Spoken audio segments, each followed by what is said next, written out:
Hello student, कैसे हैं आप सब। एक बार पुनः आप सभी का आपके अपने चैनल शिव कोचिंग क्लासेस पर स्वागत है। और आज class 12th maths NCERT chapter 3 start कर दिया हूं। चैप्टर 3 में मैट्रिक्स है, अपव्यूह है। ठीक है, तो आज हम चर्चा करेंगे अपव्यूह की कुछ बेसिक चीजें कि जो आपका अपव्यूह है कितने प्रकार का होता है, इसको हम किस प्रकार से दर्शाते हैं। तो इनको थोड़ा सा बेसिक चीजों को आपको समझना जरूरी है। आप लोगों को फिर क्रम से वीडियो मिलेगा, है ना। तो आज जो है बेसिक समझ लीजिए अपव्यूह का। ठीक है, तो सबसे पहले यदि बात किया जाए तो अपव्यूह यानी मैट्रिक्स को दर्शाया किससे जाता है, तो ध्यान दीजिएगा। जैसे मैं बात करूं अपव्यूह के रूप में, तो जैसा कि आप लोगों ने कोष्टक देखा होगा, ठीक है, ये सबसे बड़ा कोष्टक जो होता है उसी रूप में अपव्यूह को दर्शाया जाता है।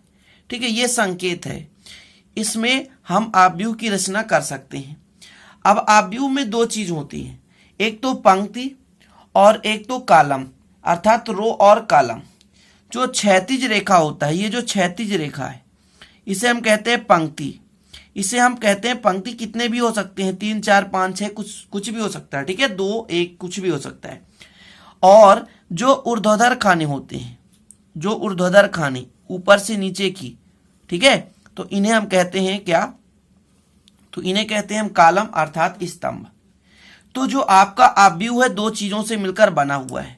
किन किन से, तो एक होता है पंक्ति, पंक्ति का मतलब होता है रो, ठीक है, और दूसरा कॉलम, कॉलम मतलब स्तंभ, स्तंभ से मिलकर और पंक्ति से मिलकर बना हुआ है।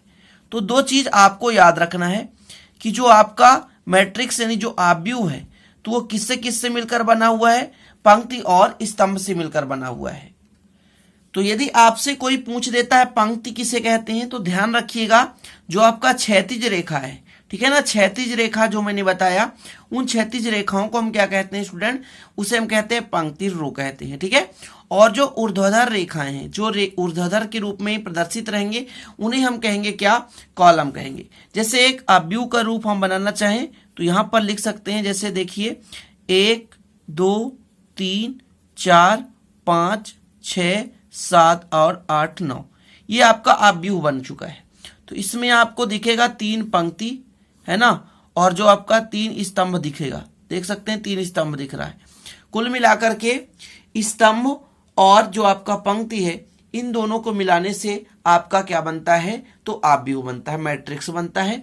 क्लियर, इसे हम दीर्घ कोष्ठक, है ना, बड़े कोष्ठक या दोहरे दंड, ठीक है, दंड चिन्ह से दर्शाते हैं। जैसे दोहरा दंड इस तरह होता है, ये हो गया, और इस तरह, ठीक है ना, तो ये भी चिन्ह एक अपव्यूह का ही चिन्ह होता है। या आप बड़े कोष्ठक अर्थात दीर्घ कोष्ठक का प्रयोग करें, ठीक है ना। तो क्लियर हो गया कि जो आपका अपव्यूह है पंक्ति और किससे मिलकर बना होता है, स्तंभ से, मतलब रो और कॉलम से। जो आपकी क्षैतिज रेखाएं हैं वो कहलाती हैं क्या, पंक्ति, और जो ऊर्ध्वाधर हैं वो कहलाते हैं कॉलम। तो चलिए अब हम अपव्यूह के प्रकार के बारे में चर्चा कर लेते हैं और क्रम से बताता चलूंगा जो काम की चीजें हैं अपव्यूह के प्रकार। और परिभाषा आपको समझना है, आपके बुक्स में हो तो ठीक है, नहीं लिखते चलना। तो पहला हम समझाने वाले हैं स्तंभ अपव्यूह। स्तंभ अपव्यूह, अब देखिए स्तंभ क्या है, तो ऊर्ध्वाधर रेखा, तो वह अपव्यूह जिनमें केवल एक स्तंभ है। जैसे लीजिए, जिनमें केवल एक स्तंभ है, जिनमें केवल एक स्तंभ है, इनमें कुछ अवयव है 1 2 0 3। तो एक ऐसा अपव्यूह जिनमें केवल एक स्तंभ होता है उसे हम स्तंभ अपव्यूह कहते हैं, ठीक है ना, कॉलम मैट्रिक्स। ठीक है स्टूडेंट, जिनमें केवल एक स्तंभ होता है उसे हम स्तंभ अपव्यूह कहते हैं। क्लियर, चीजें समझ गए कि वे अपव्यूह जिनमें केवल क्या होते हैं, एक स्तंभ होते हैं, उसे हम स्तंभ अपव्यूह कहते हैं। अब दूसरा देखने वाले हैं शून्य अपव्यूह। शून्य मतलब क्या, कि एक ऐसा अपव्यूह जिनके प्रत्येक अवयव क्या हो, शून्य हो। एक ऐसा अपव्यूह जिनके प्रत्येक अवयव क्या है, शून्य है, शून्य है, ठीक है, ये आपका अपव्यूह है और इसके प्रत्येक अवयव क्या है, शून्य है। तो कैसा अपव्यूह कहलाएगा स्टूडेंट, तो शून्य अपव्यूह कहलाएगा। शून्य अपव्यूह क्या है कि वह आव्यूह जिसके प्रत्येक अवयव शून्य होते हैं शून्य आव्यूह कहलाता है। क्लियर? ध्यान दीजिएगा, जो पंक्ति होता है उसे m से प्रदर्शित करते हैं और जो आपका कॉलम होता है ना, जिसे हम स्तंभ कहते हैं, उसे n से प्रदर्शित करते हैं। m क्रॉस n का मतलब होता है कि जो आपका m है वो बताएगा पंक्ति को और n जो है बताएगा स्तंभ को अर्थात कॉलम को। यदि मैं यहाँ पर कहता तो यहाँ पर 3 पंक्ति हैं और 3 कॉलम है, तो 3 क्रॉस 3 का बन रहा है। क्लियर? चीजें क्लियर? तो शून्य आव्यूह क्या है स्टूडेंट? जिनके प्रत्येक अवयव क्या होते हैं? शून्य होते हैं, उन्हें हम कहते हैं शून्य आव्यूह। अब अगला देखें, तीसरा है आपका वर्ग आव्यूह। वर्ग आव्यूह का मतलब ये होता है स्टूडेंट कि जितने आपके पास क्या है पंक्ति है उतने ही कॉलम होने चाहिए। ठीक है, मतलब जो आपका रो और कॉलम है उनकी संख्या बराबर होगी, अर्थात पंक्तियों की संख्या स्तंभ की संख्या के बराबर होगा। ठीक है, जैसे मैं लेता A V C D E F G H I, तो इसमें देखा जाए तो आपका 3 पंक्ति है और 3 जो है स्तंभ है, अर्थात 3 रो और 3 कॉलम है। तो एक ऐसा आव्यूह जिनमें पंक्तियों की संख्या स्टूडेंट का किसके बराबर हो? तो स्तंभों के संख्या के बराबर हो, तो उन्हें हम कहते हैं वर्ग आव्यूह। मतलब जो आपका m और n है उन दोनों का मान क्या होगा? बराबर होगा। ठीक है, यदि स्तंभ आव्यूह के जगह मैं आपसे कह देता पंक्ति आव्यूह बताइए, पंक्ति आव्यूह, तो पंक्ति आव्यूह में क्या बताते कि एक ऐसा आव्यूह जिसमें केवल और केवल एक क्या होता है? पंक्ति होता है, उसे हम कहते हैं पंक्ति आव्यूह। क्लियर है ना? एक ऐसा आव्यूह जिसमें केवल और केवल एक पंक्ति होता है स्टूडेंट, उसे हम कहते हैं पंक्ति आव्यूह। और स्तंभ आव्यूह जिसमें केवल और केवल एक स्तंभ होता है, उसे हम क्या कहते हैं स्टूडेंट? उसे कहते हैं स्तंभ आव्यूह कहते हैं। क्लियर? जो काम की चीजें वो बता रहा हूं मैं आपको। ठीक है, और आपसे यदि पूछा जाए विकर्ण आव्यूह, देखिए जो काम की चीजें उसको मैं समझा रहा हूं। विकर्ण आव्यूह का मतलब ये होता है कि जैसा आपके पास एक आव्यूह है और आव्यूह में जो विकर्ण है उनमें अवयव हैं, बाकी विकर्ण के अलावा सभी अवयव क्या हैं? शून्य है। ठीक है, जैसे मैं कर देता 1 2 और 3, बाकी के बाकी क्या होते? शून्य होते। क्या होते स्टूडेंट? शून्य होते। तो ये आपका ये क्या है? विकर्ण आव्यूह कहलाता। एक ऐसा आव्यूह है ना, या वर्ग आव्यूह जिसके मुख्य विकर्ण अवयवों को छोड़कर शेष सभी क्या होते हैं? शून्य होते हैं, तो उसे हम कहते हैं विकर्ण आव्यूह। एक ऐसा वर्ग आव्यूह जिसमें मुख्य विकर्ण, ये मुख्य विकर्ण है, मुख्य विकर्ण को छोड़कर सभी अवयव शून्य हो, उन्हें हम कहते हैं विकर्ण आव्यूह। तो विकर्ण आव्यूह यदि आपसे कोई पूछे तो बन जाएगा वह है वर्ग आव्यूह जिनमें मुख्य विकर्ण अवयवों को छोड़कर सभी अवयव क्या हो? शून्य हो, उन्हें हम कहते हैं स्टूडेंट क्या कहते हैं? तो विकर्ण आव्यूह कहते हैं। क्लियर? इसी को हम यदि आपसे कह दें अदिश आव्यूह, तो अदिश आव्यूह में ये है कि अदिश आव्यूह भी एक विकर्ण आव्यूह ही है, विकर्ण आव्यूह है, लेकिन विकर्ण के जो अवयव हैं वो सेम है।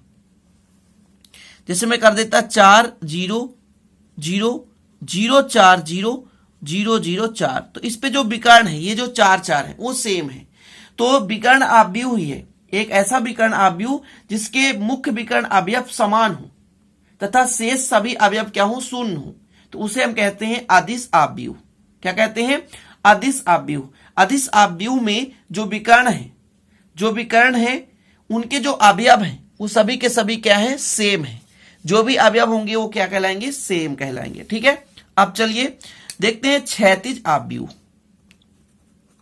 क्षैतिज आव्यूह समझना है, और दूसरा आपका ऊर्ध्वाधर आव्यूह।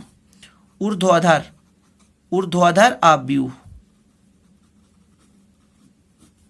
ठीक है, तो पहला समझते हैं क्षैतिज आव्यूह और दूसरा ऊर्ध्वाधर आव्यूह। सभी के सभी महत्वपूर्ण है और आगे चलकर आपको काम आएगा, इसलिए मैं आपको समझा रहा हूं। ठीक है, तो आप लोग इसे बेफजूल मत समझना। देखिए क्षैतिज आव्यूह में यह होता है स्टूडेंट कि वह आव्यूह जिसमें स्तंभों की संख्या पंक्तियों से अधिक हो। जैसे मैं लेता 1 2 3 4 7 8 9, आपके पास होता 1 ऐसा। इस पर देखें पंक्ति 2 है, पंक्ति कितनी है? 2 है। पंक्ति कितने हैं? 2 हैं, लेकिन स्तंभ 1 2 3 4, तो जिसमें स्तंभ की संख्या पंक्तियों की संख्या से अधिक हो उसे कहते हैं क्षैतिज आव्यूह। उसे क्या कहते हैं? क्षैतिज आव्यूह। क्लियर? मैंने क्या कहा, एक ऐसा आव्यूह जिनमें स्तंभों की संख्या पंक्ति की संख्या से अधिक होती है, उसे हम कहते हैं क्षैतिज आव्यूह। क्या कहते हैं स्टूडेंट? तो क्षैतिज आव्यूह। अब यदि इसके अपोजिट हो जाता है, जैसे 1 3 4 5 2 0 6 3, ये आपके पास आव्यूह है। अब इसमें देखें, इस पे आप देखेंगे कि कितने कॉलम है? 2 कॉलम है, मतलब 2 स्तंभ है, और पंक्ति 1 2 3 4। तो एक ऐसा आव्यूह जिनमें पंक्तियों की संख्या स्तंभ के अपेक्षा अधिक होता है या स्तंभों की संख्या से अधिक हो, उसे हम कहते हैं ऊर्ध्वाधर आव्यूह। क्लियर? समझ गए कि वह आव्यूह जिनमें पंक्तियों की संख्या है ना स्तंभों की संख्या से अधिक होती है, उसे हम कहते हैं ऊर्ध्वाधर आव्यूह। अब जो मैं बता रहा हूं इनको आप लोग बिल्कुल माइंड में बिठा लीजिए, और आप लोग चाहे तो याद कर लीजिए या तो आप नोट्स बना लीजिए और लिख लीजिए, क्योंकि ये काम की चीजें हैं, बाद में आपको प्रॉब्लम होगी, इसलिए मैं कहता हूं आप लोग जरूर इसको अच्छे से लिख लें। अब जब भी हम आपसे कहेंगे कि 2x2 का आव्यूह बनाइए, 2x2 का मतलब 2 पंक्ति और 2 कॉलम, तो आपको ऐसा बनाना A11 A12 है ना, और यहां पर कर देंगे B11 B12, ऐसा भी कर सकते हैं, लेकिन ऐसा ना करके ऐसा कर दीजिए A21 और A22। थोड़ा समझना है आपको इसको किस प्रकार बनाना है। देखिए, ये जो आपका पहला कॉलम और पहला पंक्ति का अवयव है, तो 1 1 कर दिया हमने।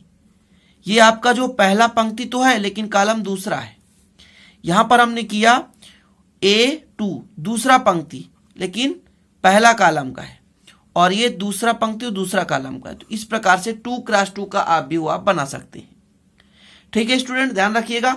अब यदि मैं कहता कि 3x3 मतलब 3 पंक्ति और 3 कॉलम है ना, 3 रो 3 कॉलम, तो आप करते पहला रो और पहला कॉलम, ये first row second column, first row third column, फिर second row first column, second row second column, second row third column, फिर third row first column, third row second column, third row third column. तो ये आपका ये पंक्ति है ना, रो है, इसे कहते हैं रो, ठीक है, और इसे कहते हैं कॉलम, ये नीचे से ऊपर जो आपका कॉलम है, ठीक है ना। तो ये आपका पंक्ति और स्तंभ। तो इस प्रकार से आपको प्रदर्शित करने को कहा जाए तो आप आसानी से कर सकते हैं। अब यदि आपसे पूछा जाए कि सीधा योग करने का, तो योग में सीधा आपका जैसे A11 है ना, तो अगले आव्यूह से A11 से ये सीधा जुड़ जाएगा। तो जब जोड़ने की बात आएगी तो आप आसानी से इनको जोड़ सकते हैं। तो जो आज मैंने आव्यूह की परिभाषा आव्यूह के जो प्रकार बताए हैं, तो आप लोग जरूर इसको अच्छे से गौर करिएगा। और जो आव्यूह का जो प्रदर्शन होता है M क्रॉस N अर्थात MN, अर्थात M क्या है आपका, जो है M है पंक्ति और N जो है स्तंभ, इससे प्रदर्शित करते हैं। और कभी कभी पूछ दिया जाता है कि मतलब इसका रूप क्या है, तो जैसे 3x3 3x2, तो मैं आगे चलकर क्वेश्चन कराऊंगा तो आपको समझाऊंगा।